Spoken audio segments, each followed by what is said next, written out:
Hola organismos vivos del universo, soy el señor Planck y aquí estamos en un nuevo vídeo. Hoy vamos a hablar de matemáticas. Empecemos.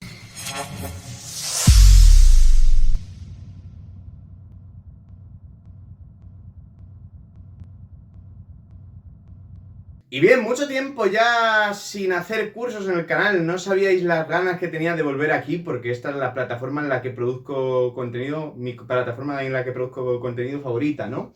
Y ya tenía ganas de hablar en serio de matemáticas y tal, bueno. Hoy voy a empezar o a continuar, según se vea, un curso de variable compleja para matemáticos, ¿vale?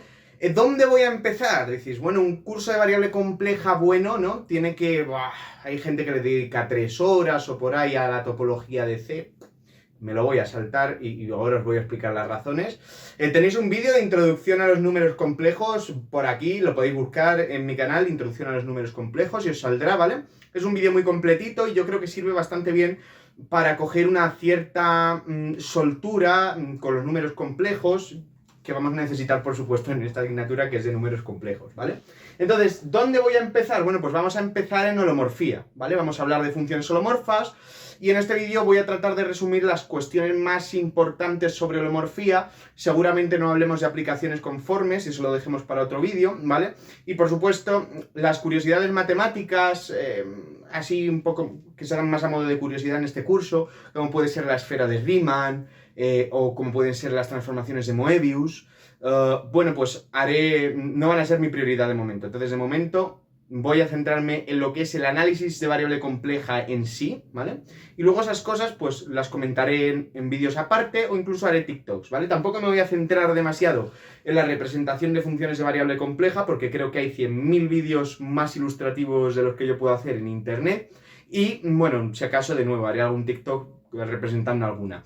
Así que vamos a empezar por holomorfía, ¿vale? ¿Qué es holomorfía? Pues es la derivabilidad en sentido complejo. Pero antes de ponerme a definir cosas, vamos a usar un poquito de notación, ¿vale?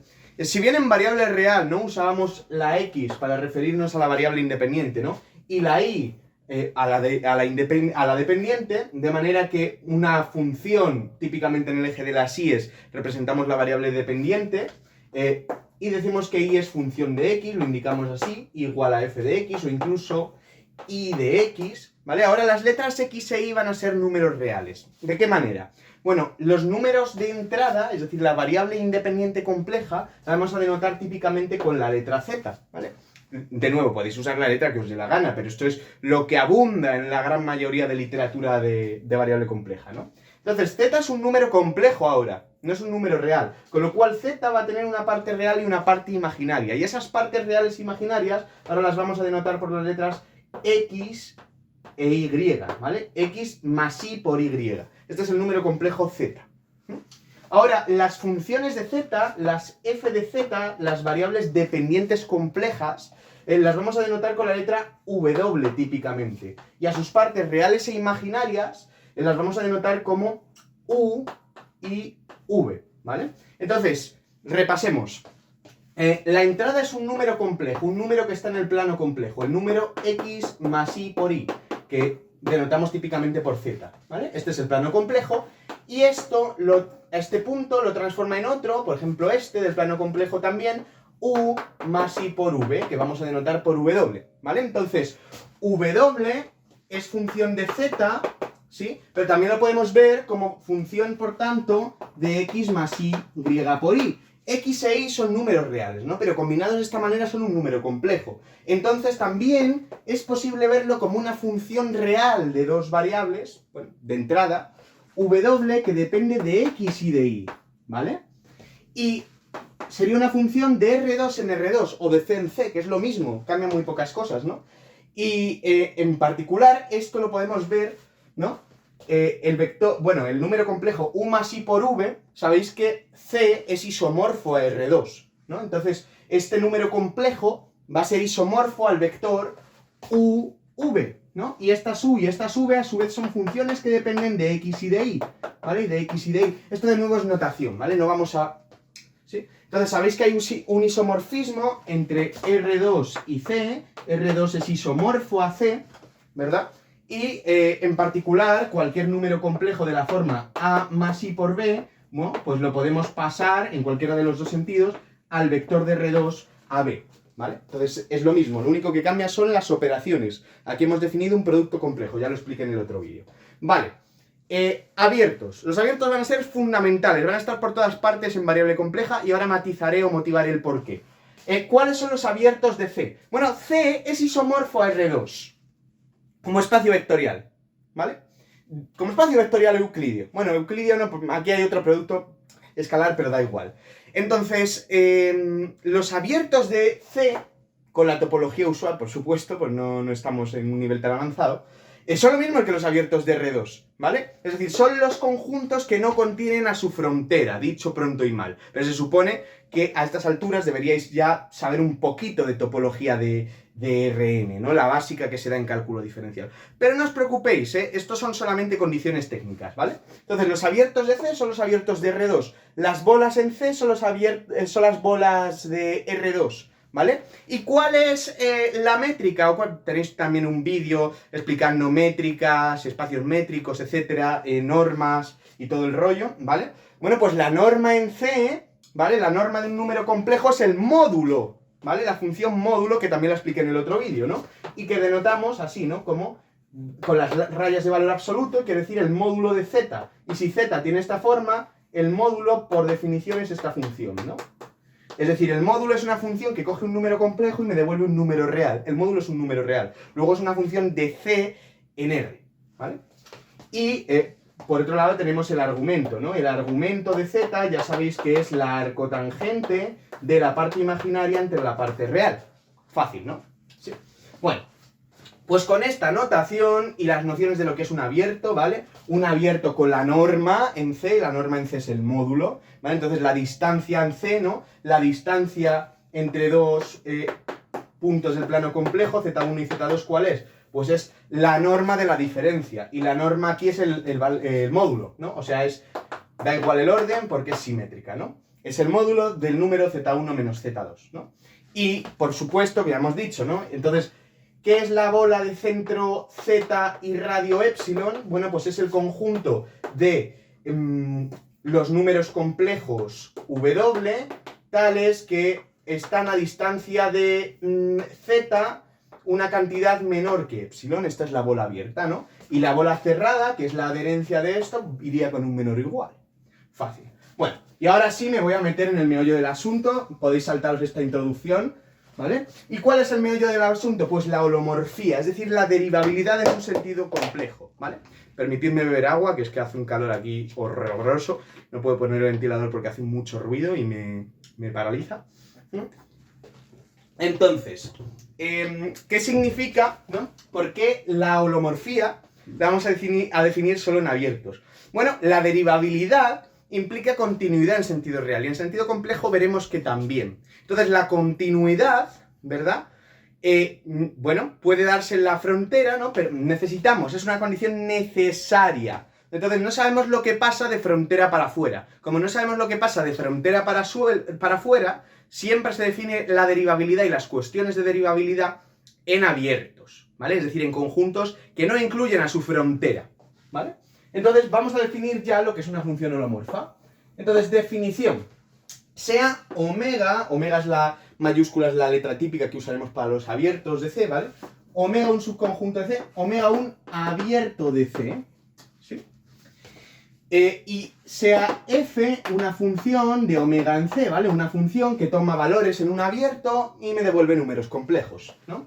Bueno, pues entonces diremos que f es holomorfa en el punto Z0, que es un punto, de omega, un punto del abierto. Decimos que f es holomorfa o derivable en sentido complejo en este punto, es exactamente lo mismo. Si solamente sí, por definición, pues exactamente lo mismo, ¿vale? Que en el caso real. Bueno, por supuesto, las sucesiones, no lo he comentado, pero nada. No voy a explicar continuidad, no voy a explicar sucesiones en C. ¿Por qué? Porque C es un espacio métrico, ¿vale? Entonces, toda la teoría de sucesiones, toda la teoría de límites y de continuidad para espacios métricos en general, se aplica en particular para C, ¿no? Con lo cual, límite de la suma es la suma de los límites, producto de una constante por una función, ¿no? La constante sale fuera, etc. O sea, las propiedades de los límites son exactamente iguales porque es un espacio métrico. Entonces no voy a entrar en eso, por eso empiezo en holomorfía, ¿vale? Entonces, decir que es holomorfa es lo mismo que decir que existe el siguiente límite. Existe el límite cuando z tiende a z0, esto es un límite en un espacio métrico de 2 dimensiones, esto es lo mismo que decir cuando x más y por y tiende a x0 más y por y0, si llamamos así las partes reales e imaginarias, de el cociente incremental, ¿no? Es decir, de f de z menos f de z0 entre z menos z0, si existe este límite, ¿vale? Y este límite lo vamos, no sé si se ve, ¿vale? Lo vamos a denotar por f' en z0 y lo llamamos la derivada compleja, o simplemente la derivada en z0. Entonces, decir que es holomorfa es lo mismo que decir que existe este límite. Lo mismo que en el caso real, hay que cambiar el límite, ¿verdad?, al caso complejo. Y algunos habréis estudiado en el caso real, ¿no?, que la derivada, en lugar de definirse así, que se puede definir así, a mí me parece la formulación más elegante, también se puede definir, ¿verdad?, lo voy a poner aquí complementariamente, como el límite cuando h tiende a 0, ahora h es un número complejo, pero da igual, de f en el punto incrementado una cantidad h menos f en el punto entre, bueno, z0 más h menos z0, es decir, el incremento, ¿no?, entre h, ¿verdad? Entonces, esto es exactamente equivalente a esto, ¿vale? A veces usaré esto, a veces usaré esto. Pero esta es la definición de ser holomorfa, ¿no? Ser derivable en sentido complejo, ¿vale? Lo borro. Entonces, esto es ser holomorfa en un punto. ¿Qué significa ser holomorfa en un abierto? Pues ser holomorfa, ¿no? F es holomorfa en un abierto cualquiera, ¿vale? Si F es holomorfa para todo punto del abierto, ¿no? Si una función es holomorfa en todos los puntos en abierto, es holomorfa en el abierto. Esto es una definición de nuevo. Y por último, vamos a ver qué entendemos, no sé si aquí se ve, voy a suponer que sí, por una función entera. Bueno, diremos que f es entera, ojo, si es holomorfa en C, ¿vale? Ser holomorfa en un abierto es esto, y C es un abierto, porque un espacio métrico siempre es abierto y cerrado al mismo tiempo, ¿no? Entonces, si en particular es holomorfa en C, entonces la función se dice que es entera. Esto nada más son nombres, pero esto ya lo deberíais conocer todo, ¿vale? Entonces, ¿vale? Esto es lo que entendemos por holomorfía, ¿no? Que exista este límite, que es la derivada compleja en un punto, ¿vale? Fácil y sencillo, ¿no? Y para toda la familia. Vale, bueno, pues ahora, bueno, por supuesto, tenemos propiedades heredadas de los límites, que ni me voy a molestar en demostrar, pero antes que nada de eso, vamos a ver lo que es claro, igual que en el caso real, ¿no? Que es que la continuidad es una condición necesaria para la derivabilidad, ¿vale? O para la holomorfía, ¿no? Entonces, vamos a demostrar el primer teorema. Bueno, perdón, una pequeña anotación, ¿no? Vamos a denotar por h en C, ¿no?, el conjunto de las funciones holomorfas en C, ¿no? O, si quieres, por h de omega, el conjunto de las funciones holomorfas en el abierto omega, ¿vale? Entonces, decir que f pertenece a esto es lo mismo que decir que f es holomorfa en omega, ¿vale? Ok. Entonces, bueno, pues vamos allá. Si f es holomorfa en un punto, vamos a suponer que omega es un abierto, etcétera, ¿vale? Si f es holomorfa en un punto de un abierto, entonces f es continua en Z0.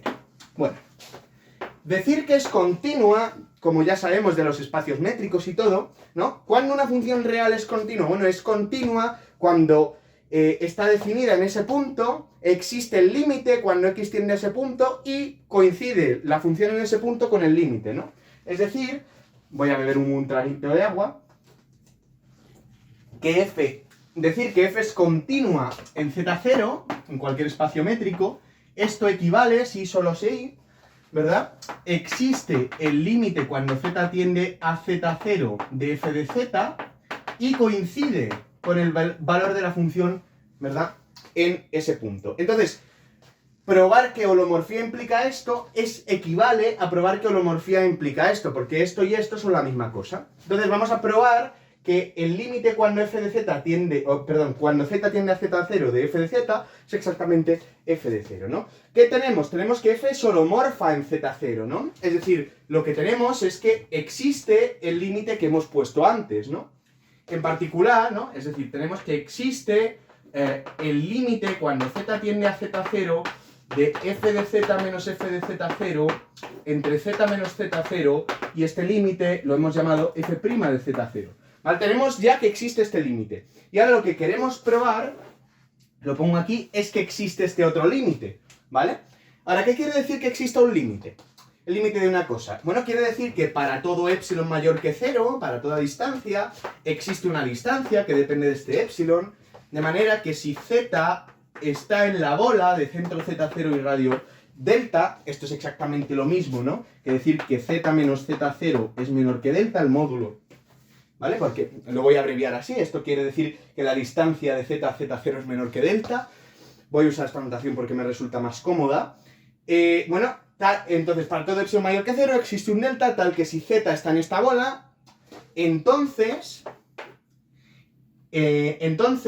esta cosa de aquí, lo que tengo aquí dentro, f de z menos f de z0 entre z menos z0, a esta cosa se le llama cociente incremental, ¿vale? Está en la bola de centro el límite, que es esto, f' de z0, que es un punto, y radio epsilon. Luego tengo esto gratis, ¿vale? Tengo esto gratis. Y ahora, ¿qué es lo que quiero? Ver que existe este límite y coincide con esto. Entonces, lo que quiero, me salgo un momento de la demostración, pero para que pensemos un poco cómo se nos puede ocurrir de manera natural, ¿verdad? No haré esto siempre, o sea, me voy a saltar muchísimas demostraciones, solo voy a hacer las que creo que os aporten algo positivo, ¿no? Lo que queremos ver es que para todo epsilon mayor que 0, para todo epsilon nos vale cualquiera de los dos, ¿no?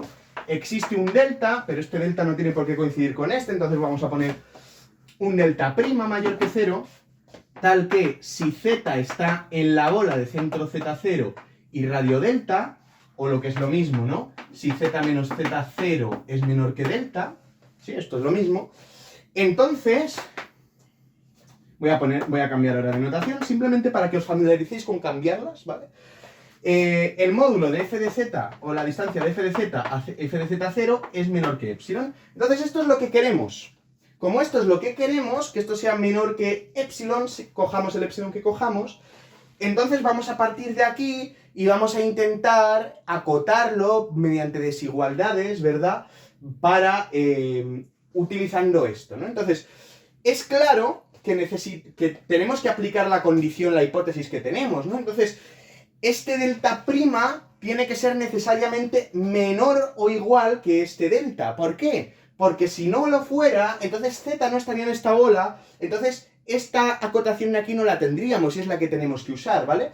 Entonces, este delta prima, vamos a elegir lo que sea el mínimo entre esto y otra cosa que nos convenga para que nos quede bonito, ¿vale? Entonces vamos a partir de esta desigualdad, voy a revisar que esto se vea, si efectivamente esto se ve, entonces vamos a partir de esta diferencia y vamos a acotarla, ¿no? Entonces, esto es lo que tenemos, esto lo tenemos ya gratis, ¿no? Y ahora vamos a tomar esta distancia, ¿no?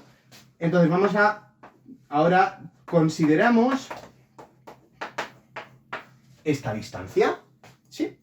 Y ahora, este módulo, no hemos matizado todavía dónde está z, luego lo matizamos, en teoría hay que matizarlo antes, pero cuando se os ocurra bien lo que sea este z, ¿verdad? Entonces, f de z menos f de z0, ¿sí? Vamos, ¿no? Aquí tenemos si hacemos que z esté en esta bola, por ejemplo, ¿vale? Entonces tenemos que este cociente está en esta bola, ¿no? O lo que es lo mismo, lo voy a poner aquí, que f de z menos f de z0 entre z menos z0, la distancia de este punto al centro, ¿vale? Sea menor que epsilon, esto es lo que tenemos, ¿sí? Pero claro, aquí lo que tenemos en la parte de arriba del cociente es exactamente igual que esto, ¿no? Entonces si yo aquí multiplico por el módulo de z menos z0, bueno, pues esto se me va, aquí me queda, voy a reescribirlo, ¿vale? F de z menos f de z0, ¿verdad? Aquí me quedaría menos el módulo de z menos z0 multiplicando a esto, ¿vale? Podemos permitirnos este lujo. Entonces tenemos todo esto y habría que multiplicar, ¿no? Esto se puede hacer en los dos lados de la desigualdad porque es multiplicar por un número positivo, ¿sí? Entonces, fijaos, ¿no? La desigualdad que tenía antes equivale a esta, ¿no? Entonces, si ahora yo tengo esta parte de aquí, lo que quiero es tener restándole esto. Se lo voy a restar y se lo voy a sumar. Y ahora veremos el truco de perro viejo que hago, ¿no? Entonces, ahora le restamos y le sumamos de manera inteligente y razonada z menos z0 producto con f de z0, pero como le hemos restado este número, se lo sumamos. F de z0. Entonces tenemos ya esta cosa de aquí. Y ahora vamos a usar la desigualdad triangular, o la desigualdad de Cauchy-Schwarz, o la particularización que queráis, ¿no? Y esa desigualdad que me dice, ¿no? Que la norma de A más B, en cualquier espacio normado, en particular lo voy a hacer con el módulo, es menor o igual que la suma de las normas, ¿no? Está claro, ¿no? La norma de la suma menor o igual que la suma de las normas. Entonces voy a coger este trozo, que es el mismo que este, y voy a considerar que esto es A y que esto es B, ¿no? Entonces esto será menor o igual que la norma de lo primero, f de z menos f de z0 menos z menos z0 por... esto es f', ¿no? Perdón. Por f' de z0, ¿sí? Más la norma de esto de aquí, ¿no? Y la norma del producto, en este caso, o el módulo del producto, es el producto de los módulos. Z menos z0 por el módulo de f' en z0. Ahora vamos a suponer, y esto ya es una cosa que tenemos que exigir, que z está en esta bola. Es decir, que la distancia de z a z0 es menor que delta. Si imponemos eso, entonces tenemos esta desigualdad. Entonces, aquí vamos a imponerlo, todavía no lo escribimos porque a lo mejor hay que imponer otra condición más, pero vamos a imponer eso. Entonces ahora tenemos que esta cosa de aquí es menor que epsilon por z menos z0. O sea, epsilon por el módulo de z menos z0 más el módulo de z menos z0 por f' de z0. Voy a ver si se ve ahí abajo. Sí, perfecto. Y ahora sacamos factor común, el módulo de z menos z0 es un número real, o sea que lo puedo hacer. Y aquí tenemos z menos z0 igual a epsilon más f' de z0, ¿vale? Y ahora fijaos, hay que elegir, ¿vale? Ya hemos impuesto que la distancia de z a z0 sea menor que delta, ¿no? Y ahora queremos hacer que la distancia de z a z0, ¿no? Lo que estamos buscando es que existe un delta prima, de manera que si z menos z0 es menor que delta prima, esta cosa de aquí es menor que epsilon. Entonces lo que queremos es que esto sea menor que epsilon, pero aquí tenemos z menos z0, ¿no? Si ahora hacemos que además z menos z0 sea menor que epsilon partido por lo que tenemos aquí, que esto es un número, entonces esto de aquí queda epsilon, ¿no? Entonces vamos a imponer que z menos z0 es menor que delta y que... Esto me ha quedado muy sucio, no da igual, puedo borrar aquí, ya sabéis lo que quiero decir. Y que z menos z0 sea menor que epsilon partido por esta cosa de aquí, epsilon más el módulo de la derivada en z0. ¿Por qué? Porque si tengo que... Entonces lo que queremos es que z menos z0 sea menor que esta cosa y menor que delta. Menor que delta para llegar hasta aquí, y menor que esta cosa, porque ahora, como tengo esto aquí multiplicando, puedo decir que esto es menor, lo voy a escribir aquí, ¿no? Que esto es menor que z menos z0 es menor que esto también, entonces menor que epsilon entre esta cosa, ¿verdad? Por esta cosa. Y entonces, como esto es un número real y esto es otro, positivos dividen, y esto es igual que epsilon. Entonces, ¿qué hay que hacer? Hay que exigir estas dos cosas a la vez. ¿Cómo se exigen? Bueno, pues imponiendo que z menos, o tomando, ¿verdad? Delta prima igual al mínimo entre delta y esto. Y entonces, ¿qué pasa? Que si z menos z0, ¿verdad? Esto es menor que delta prima, entonces lo que hemos probado es lo siguiente. para todo epsilon mayor que 0, existe un delta prima, en particular tal que si z menos z0 es menor que delta prima, entonces f de z menos f de z sub 0, con todas estas desigualdades que hemos hecho, es menor que epsilon. O sea, lo que hemos probado es la definición de límite. Lo que hemos probado es que el límite de f de z cuando z tiende a z0 es f de z0. Entonces lo que hemos probado es, usando la hipótesis de holomorfía, continuidad. Holomorfía implica continuidad. ¿Ha quedado claro? Larguísimo de pelotas, innecesario. Pero, por lo menos, os quedáis un poco con la idea deductiva de cómo puedo deducir esto. Porque muchas veces en los libros de texto os aparece directamente la cosa bonita, ¿verdad? Que será casi siempre lo que haga. Y no se os motiva el por qué sale esta cosa bonita. Coño, pensad un poco, ¿vale? Vale, ok. Y ahora, sabiendo esto, esta es así, bueno, lo he demostrado, ya sabéis, por coger un poco de práctica, pero no demostraré todo, demostraré lo importante. Vamos con otra cosa, ¿vale? Vamos con otra proposición que, como ya os había dicho, pues, de nuevo es heredada de los límites y no la voy a demostrar porque ya deberíais ser capaces de hacerlo, ¿no? Entonces, si f y g son funciones de omega en c, omega abierto y todo el rollo, entonces, bueno, holomorfas en z0, un punto de omega, entonces la suma es holomorfa y la derivada en z0, la derivada de la suma es la suma de las derivadas, ¿vale? Además, el producto es holomorfo y la derivada del producto, como en el caso real, es la derivada del primero por el segundo sin derivar, más el primero sin derivar por la derivada del segundo. Y si además g de z0 es distinto de 0, ¿vale? Entonces, si esto pasa, entonces el cociente es holomorfo y la derivada del cociente en z0 pues es la derivada típica del cociente, ¿no? Que bueno, esto también se puede saber de la regla de la cadena, ¿no? La derivada del cociente típica es aquí g cuadrado de z0, f' de z0, g de z0, menos f de z0, g' de z0. Ni lo demuestro, lo escribo por escribir, ¿vale?